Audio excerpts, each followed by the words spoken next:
नमस्कार। खबरों के इस बुलेटिन च तुहाडा स्वागत। मैं हाँ परमिंदर कौर। पहला पेश ने झोंटियां खबरां। दुनिया भर च 8वां कौमांतरी योग दिवस मनाया जा रहा है। प्रधानमंत्री नरेंद्र मोदी की अगवाई च कौमी पद्धर का योग दिवस समागम करनाटक के मैसूर विच आयोजित। प्रधानमंत्री ने कहा कि असीं योग नूं केवल जानना ही नहीं बल्कि जीउणा है। भारतीय फौज ने अग्निवीरां की भर्ती लिए नोटिफिकेशन किया जारी। ज्वाइन इंडियन आर्मी .nic.in तो वधेरे जानकारी ली जा सकती है।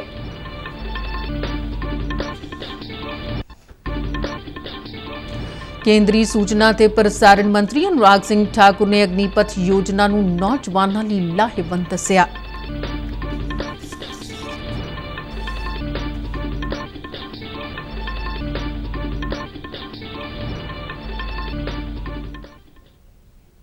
ते हुण खबरां विस्तार नाल।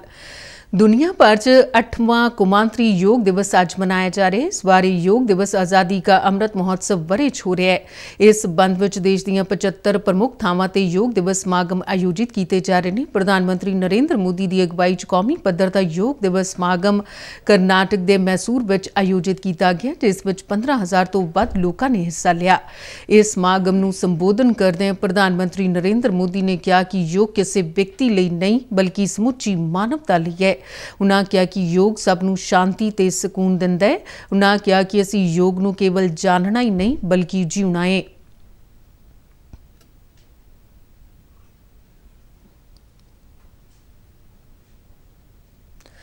अंतर्राष्ट्रीय योग दिवस नूं सफल बनाउण लई दुनिया के 88 देशों नाल संयुक्त राष्ट्र भी जुड़िया होया है। इस संबंध में आयुष मंत्रालय ने विदेश मंत्रालय नाल मिल के 16 टाइम जोन में एक गार्डियन रिंग डिवेलप किया है। यह समागम जापान, फिजी, आस्ट्रेलिया, न्यूजीलैंड तो शुरू होंदे हुए अखीर विच विश्व पद्धर ते सूरज की गति के नाल सन फ्रांसिस्को ते कनेडा विच समाप्त होणगे। जिक्रयोग है कि 21 जून 2015 विच पहला अंतर्राष्ट्रीय योग दिवस मनाया गया सी। प्रधानमंत्री नरेंद्र मोदी की अगवाई च करवाए गए मैसूर च कौमी पद्धर के योग दिवस के समागम के लाइव टैलीकास्ट नूं पटियाला च भारतीय रेलवे के लोकोमोटिव वर्कर्स के PHODs, HODs, अधिकारियों, स्टाफ और उन्होंने परिवारक मैंबरों वालों प्रधानमंत्री मोदी के योग बारे विचारों नूं सुनिया अते देखा गया। अते इस तो बाद RCF के जनरल मैनेजर आशीष अग्रवाल की अगवाई च योग प्रदर्शन किया गया। साथियों, योग के लिए हमारे ऋषियों ने, हमारे महर्षियों ने, हमारे आचार्यों ने कहा है, शांतिम योगिन विंदति। It means yoga bring peace for us. The peace from yoga is not only for individuals. Yoga brings peace to our society. Yoga brings peace to our nations and the world. And yoga brings peace to our universe. This might feel an extreme thought to someone, but our Indian sages have answered this with a simple mantra. Yat pinde tad brahmande. This whole universe starts from our own body and soul. The universe starts from us, and yoga makes us. योग ਨੂੰ ਉਤਸ਼ਾਹਿਤ ਕਰਨ ਵਿੱਚ ਸ਼ਾਨਦਾਰ ਯੋਗਦਾਨ ਲਈ ਸਾਲ 2021 ਦੇ ਪ੍ਰਧਾਨ ਮੰਤਰੀ ਪੁਰਸਕਾਰ ਦਾ ਐਲਾਨ ਕਰ ਦਿੱਤਾ ਗਿਆ। ਆਯੁਸ਼ ਮੰਤਰਾਲੇ ਨੇ ਦੱਸਿਆ ਕਿ ਲਦਾਖ ਦੇ ਭਿਕਸ਼ੂ ਸੰਘ ਸੈਨਾ, ਬ੍ਰਾਜ਼ੀਲ ਦੇ ਮਾਰਕਸ ਵਿਨੀਸਿਸ ਰੋਜ਼ੋ ਰੋਡਰਿਗਸ, ਉੱਤਰਾਖੰਡ ਦੇ ਦ ਡਿਵਾਈਨ ਲਾਈਫ ਸੁਸਾਇਟੀ ਅਤੇ ਬਰਤਾਨੀਆ ਦੇ ਬ੍ਰਿਟਿਸ਼ ਵੀਲ ਆਫ ਯੋਗ ਨੂੰ ਇਸ ਐਵਾਰਡ ਲਈ ਚੁਣਿਆ ਗਿਆ। प्रधानमंत्री नरेंद्र मोदी ने कल बंगलुरु च 33,000 करोड़ रुपए की लागत वाली कई योजनावां के नींह पत्थर रखे ते कईयां का उद्घाटन किया। उन्होंने देश के तीजे मुकम्मल एयर कंडीशनड रेलवे टर्मीनल का उद्घाटन किया ते 15,000 करोड़ रुपए तो वध की लागत वाले बंगलुरु सुबरबन रेलवे प्रोजेक्ट का नींह पत्थर रखा।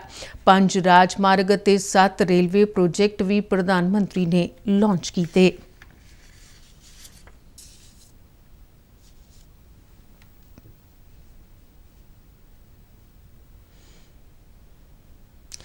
ਭਾਰਤੀ ਫੌਜ ਨੇ ਅਗਨੀਵੀਰ ਭਰਤੀ ਰੈਲੀ ਲਈ ਨੋਟੀਫਿਕੇਸ਼ਨ ਜਾਰੀ ਕਰ ਦਿੱਤਾ ਹੈ। ਇਸ ਨੋਟੀਫਿਕੇਸ਼ਨ ਵਿੱਚ ਕਿਹਾ ਗਿਆ ਹੈ ਕਿ ਸਿਖਲਾਈ ਸਮੇਂ ਸਮੇਤ 4 ਸਾਲ ਦੀ ਸੇਵਾ ਲਈ ਉਮੀਦਵਾਰਾਂ ਨੂੰ ਨਾਮਜ਼ਦ ਕੀਤਾ ਜਾਵੇਗਾ।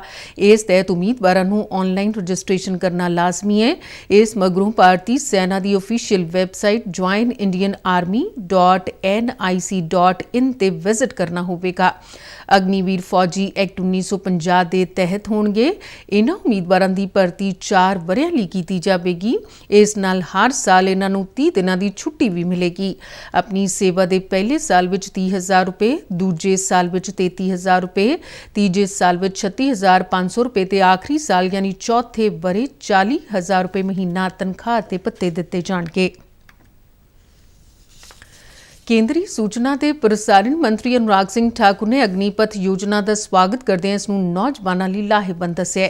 ਹਿਮਾਚਲ ਪ੍ਰਦੇਸ਼ ਦੇ 2 ਦਿਨਾਂ ਦੌਰੇ ਦੇ ਪਹਿਲੇ ਦਿਨ ਹਮੀਰਪੁਰ 'ਚ ਭਾਰਤੀ ਜਨਤਾ ਪਾਰਟੀ ਦੇ ਤ੍ਰਿਦੇਵ ਸੰਮੇਲਨ ਨੂੰ ਸੰਬੋਧਨ ਕਰਦਿਆਂ ਉਨ੍ਹਾਂ ਕਿਹਾ ਕਿ ਅਗਨੀਪਥ ਯੋਜਨਾ ਨਾਲ ਨੌਜਵਾਨਾਂ ਨੂੰ ਘੱਟ ਉਮਰ ਵਿੱਚ ਹੀ ਰੁਜ਼ਗਾਰ ਦੇ ਨਾਲ-ਨਾਲ ਸਾਰੀਆਂ ਸਹੂਲਤਾਂ ਮਿਲਣਗੀਆਂ। 40,000 युवाओं को इसी साल अग्निवीर के रूप में भर्ती की जाए। 4 साल के लिए उनको सेना में सेवा देने का अवसर मिलेगा और इन 4 सालों में जब वो अपनी सेवाएं देकर समाप्त करेंगे तो उनके खाते में 25 लाख रुपया 4 साल के अंत में होगा। जिस तरह से बाकी फौजियों को सुविधा होती है उसी तरह से ही हमारे अग्निवीर को भी हार्डशिप अलाउंस भी मिलेगा, यूनिफॉर्म अलाउंस भी मिलेगा और कैंटीन की सुविधा भी मिलेगी, स्वास्थ्य की सुविधा भी मिलेगी।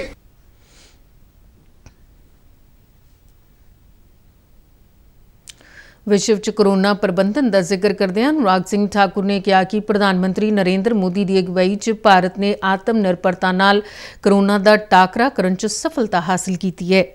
माननीय प्रधानमंत्री मोदी जी ने उन दिनों में शायद ही कोई दिन ऐसा होगा कि 20 घंटे से कम काम किया हो। गरीब कल्याण योजना लेकर आए, आत्मनिर्भर पैकेज लेकर आए और आज हम सीना ठोक कर कह सकते हैं दुनिया में इकलौता देश भारत है जहां पर 80 करोड़ लोगों को 28 महीने तक मुफ्त में अनाज देने का काम किया है तो नरेंद्र मोदी जी की सरकार ने किया है। अगर पूर्व की सरकारें रही होती तो विदेशों की ओर देखा होता। वो देखते कि वहां पर वैक्सीन बनेगी, हमारा नंबर आएगा, वो खरीदने जाएंगे, बीच में थोड़ा माल पानी भी कमाएंगे। लेकिन मोदी जी ने समय रहते सोचा, देश के वैज्ञानिकों को इस पे लगाया। हमने हिंदुस्तान के अंदर एक नहीं 2-2 वैक्सीन बनाने का काम किया और अब तक 195 करोड़ वैक्सीन लगाने वाला हिंदुस्तान दुनिया का इकलौता देश ऐसा बना है। ਭਾਰਤ ਸਰਕਾਰ ਵੱਲੋਂ ਫੌਜ ਵਿੱਚ ਭਰਤੀ ਲਈ ਐਲਾਨੀ ਅਗਨੀਪਥ ਯੋਜਨਾ ਦਾ ਨਿੱਜੀ ਖੇਤਰ ਵੀ ਭਰਵਾਂ ਸਵਾਗਤ ਕਰ ਰਿਹਾ ਹੈ। naukri.com ਨਾਂ ਦੀ ਇੱਕ ਸੰਸਥਾ ਦੇ ਸੰਸਥਾਪਕ CEO ਸੰਜੀਵ ਬਿਕਚੰਦਾਨੀ ਦਾ ਮੰਨਣਾ ਹੈ ਕਿ ਇਸ ਯੋਜਨਾ ਤਹਿਤ ਭਰਤੀ ਹੋਣ ਵਾਲੇ ਅਗਨੀਵੀਰ 4 ਵਰ੍ਹਿਆਂ ਮਗਰੋਂ ਸਮਾਜ ਲਈ ਬੇਹੱਦ ਲਾਹੇਵੰਦ ਹੋਣਗੇ। ਇਹ ਅਗਨੀਵੀਰ ਨਿੱਜੀ ਖੇਤਰ ਸਮੇਤ ਹੋਰਨਾਂ ਖੇਤਰਾਂ 'ਚ ਮਦਦਗਾਰ ਬਣਨਗੇ। ਇੱਕ ਰਿਪੋਰਟ। naukri.com ਦੇ ਸੰਸਥਾਪਕ CEO संजीव बिकचंदानी मुताबिक तजर्बा करना चंगा होता है। जो भी इनोवेशन होती है वो शुरू में एक्सपेरिमेंट होती है, तो मेरे ख्याल से आगे जाके काफी ट्विक्स होंगे जैसे फीडबैक आता रहे। बट देखिए, एक्सपेरिमेंट करना, इनोवेट करना अच्छी चीज, it is good to do that, ये अच्छा काम होता है। अगर आप इजराइल, सिंगापुर को देखें, वो उनका भी 2 ईयर मिलिट्री सर्विस का स्कीम है, उसके बाद लोग प्राइवेट सेक्टर जाते हैं। मेरे ख्याल से to have a revolving door is actually a good thing. ਉਹਨਾਂ ਦਾ ਕਹਿਣਾ ਹੈ ਕਿ ਸਾਬਕਾ ਫੌਜੀਆਂ ਦੇ ਮੁੜ ਵਸੇਵੇਂ ਬਾਰੇ ਪਹਿਲਾਂ ਵੀ ਉਹਨਾਂ ਕਈ ਵਾਰ ਗੱਲਬਾਤ ਕੀਤੀ ਹੈ। मैंने खुद डिफेंस एस्टेब्लिशमेंट से कई बार बातचीत की है।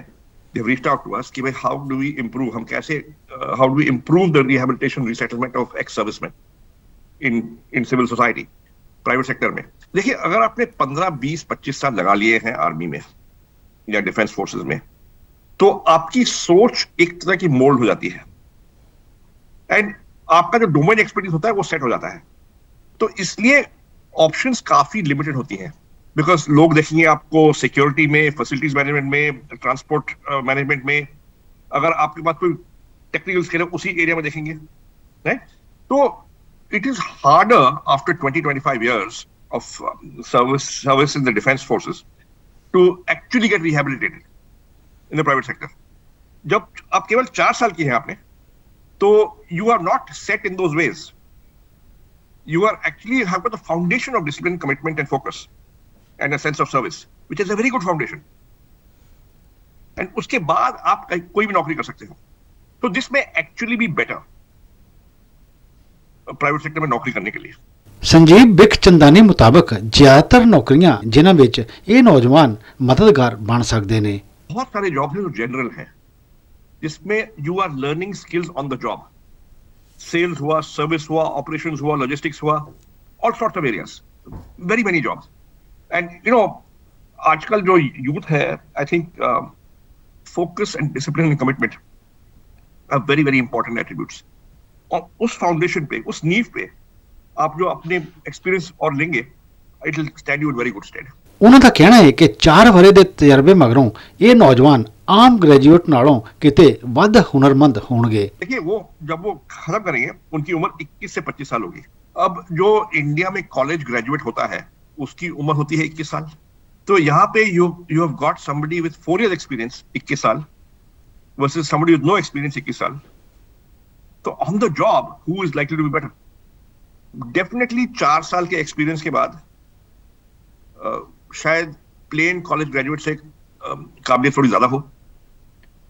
बट मैं तो यही कहूंगा कि एडवाइस करूंगा कि पहले आप नौकरी कर लें in the private sector before trying to be self employed. थोड़ा तजुर्बा आ जाए, थोड़ा you know how that world works, तो रिस्क थोड़ा कम होगा. बट ये सेल्फ एम्प्लॉयमेंट ऑप्शन है. ब्यूरो रिपोर्ट, दूरदर्शन समाचार. ਕੇਂਦਰ ਸਰਕਾਰ ਨੇ ਅਗਨੀਪਥ ਯੋਜਨਾ ਬਾਰੇ ਕੁਝ ਤੱਥ ਲੋਕਾਂ ਸਾਹਮਣੇ ਰੱਖੇ ਨੇ. ਇਹਨਾਂ ਵਿੱਚ ਯੋਜਨਾ ਦੀ ਸਹੀ ਜਾਣਕਾਰੀ ਦਿੱਤੀ ਗਈ ਹੈ.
ਸੰਗਰੂਰ ਲੋਕ ਸਭਾ ਹਲਕੇ 'ਚ ਜ਼ਿਮਨੀ ਚੋਣ ਲਈ 23 ਜੂਨ ਨੂੰ ਵੋਟਾਂ ਪਾਈਆਂ ਜਾਣੀਆਂ ਨੇ, ਜਿਸ ਦੇ ਮੱਦੇਨਜ਼ਰ ਚੋਣ ਕਮਿਸ਼ਨ ਦੀਆਂ ਹਦਾਇਤਾਂ ਅਨੁਸਾਰ ਅੱਜ ਸ਼ਾਮ 6 ਵਜੇ ਚੋਣ ਪ੍ਰਚਾਰ ਬੰਦ ਹੋ ਜਾਵੇਗਾ।